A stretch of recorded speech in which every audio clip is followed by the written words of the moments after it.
today I'm going to demonstrate camels for you. I'm going to do the upright camel as well as the sideways camel. I'll just show you what they both look like to begin with. So we've got the sideways on one.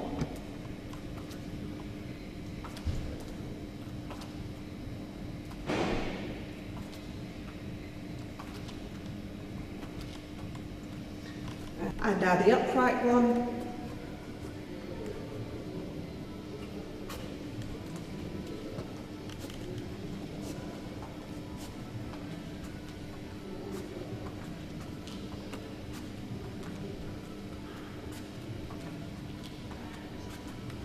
Okay, so let's begin. Okay, so let's start with breaking down the sideways on camel.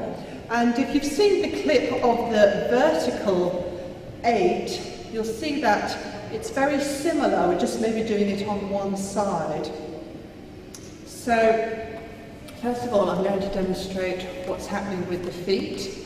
You're going to have one heel up and one foot flat, okay? The hip you're using, so in this case I'm going to start off using my left hip, you're going to walk towards the right. So whichever hip you're using, think of the opposite side. So push off with the heel high on the same hip you're using. So the feet are just that, 3, 4. Then swap, 1, 2, 3, 4. 1, 2, 3, 4. 1, 2, 3, 4. So now we'll put the hip into it. So heel up. We're going to just drop the hip, slide, lift up and into the body. Do that again. Drop the hip, slide along, up and into the body. So the important part here is when you drop the hip and you slide, that it is a straight line. The hip's not going up, the hip's not going down. Drop, along, up and in. When your hip gets to the top, that's when you take your step. But of course it has to all be fluent. Joining up the dots, down, along, up and in. Down, along, up and in. Down, along, up and in, over. Down, along, up and in, over. And 3 and 4. And then you're just going to transfer the weight now. Push down on the ball of the right foot, push your hip out, up and in as you raise the heel. 2, 3, 4. And change. 2, 3, and 4. And change. 2, 3, and 4. 1, 2, 3, and then it's quite nice to go into that vertical 8 because it blends so well.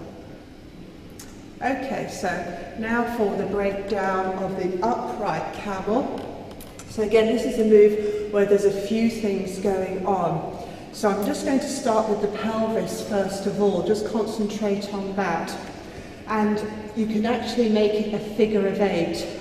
So this is what you want your pelvis to do throughout the camel.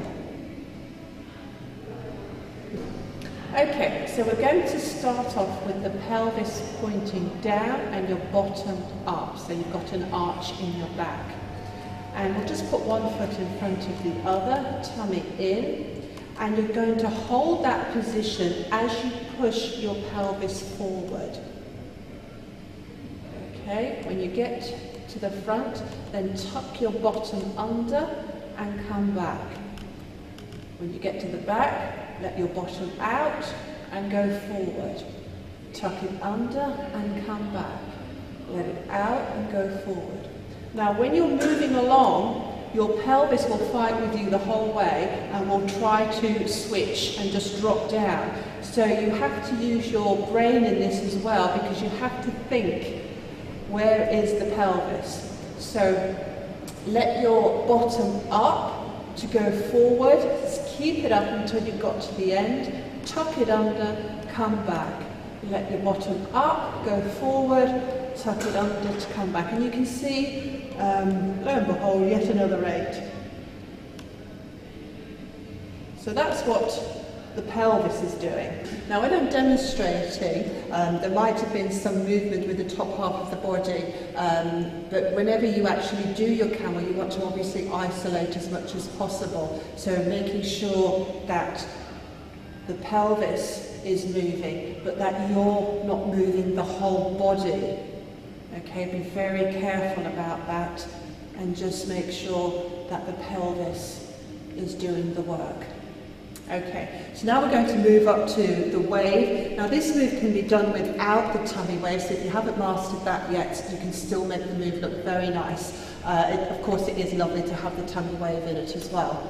And you will see it on one of my other clips if you want to know how to do the tummy wave. Tummy wave is muscle movement, so you do have to practice it. It doesn't mean you have any special gift or great ability if you can do a tummy wave. It just means you've had the patience perhaps to practice it a few times. You need to do 10 or 20 a day for a few weeks, and then you really should be getting somewhere with it. But you want to go, for the camel move, you want to go in at the top and out at the bottom. Okay.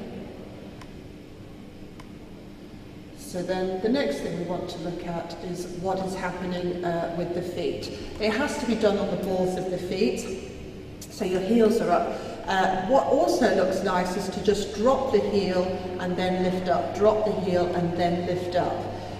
You can of course do it with the heels both up all the time, or you can drop and up, drop and up, drop and up, drop and up. One other thing to bear in mind with this is that you can also use the rib cage. I don't use it really very much because I think it's a little bit too much, but if you wanted to use the rib cage in the move, it would be forwards, up, back, down, forwards, up, back, down. So then if you join at the dots, smooth it out, go in at the top.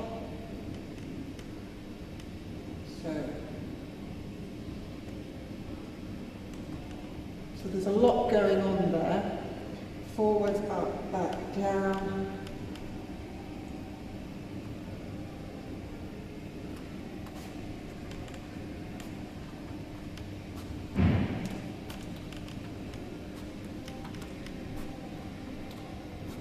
And that's your right hand.